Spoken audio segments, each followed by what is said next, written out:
भारत आणि पाकिस्तान यांच्यातील क्रिकेट सामने किती अटीतटीने आणि चुरशीने खेळले जातात याचा अनुभव भारतामध्ये आपल्याला अनेक वेळेला आलेला आहे। परंतु अमेरिकेला याचे प्रत्यंतर आज प्रथमच आले। अर्थात निमित्त होतं T20 वर्ल्ड कप क्रिकेटचं।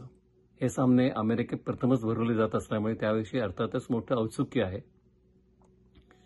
न्यूयॉर्कच्या नासा काउंटी भागातील परिसरामध्ये यासाठी एक तात्पुरतं स्टेडियम उभारलेलं होतं। या स्टेडियममध्ये तब्बल 34,000 प्रेक्षक आज हजर होते।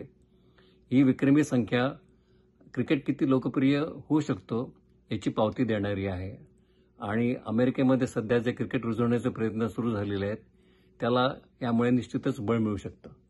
अमेरिकेचा क्रिकेटचा संघ अलीकडेच जाहीर झाला, त्याच्यामध्ये मूळ भारतीय वंशाचे 5 खेळाडू आहेत।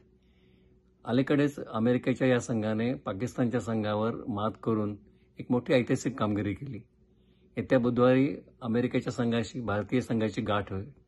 त्यात काय होतं हे पाहणं अर्थातच औत्सुक्याचं ठरेल। आजचा सामना हा कमालीचा चुरशीचा झाला।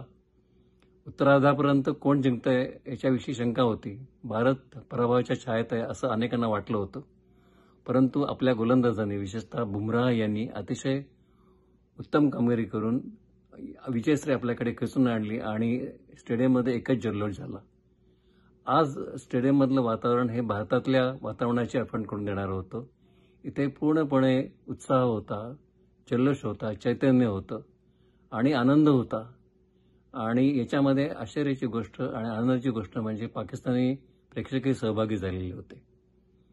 इतकंच नव्हे तर आज अमेरिकेमधल्या घराघरातून हे सामने पाहिले गेले। शेवटचा बॉल पडला आणि भारताला विजय मिळाला आहे हे लक्षात आल्यानंतर अनेकांनी आनंदोत्सव साजरा केला। एकमेकांना मिठाई देऊन या विजयाचं त्यांनी स्वागत केलं आणि मला असं वाटतं की ही एक मोठी पर्वणी आज या निमित्ताने सगळ्यांना अनुभवता आली।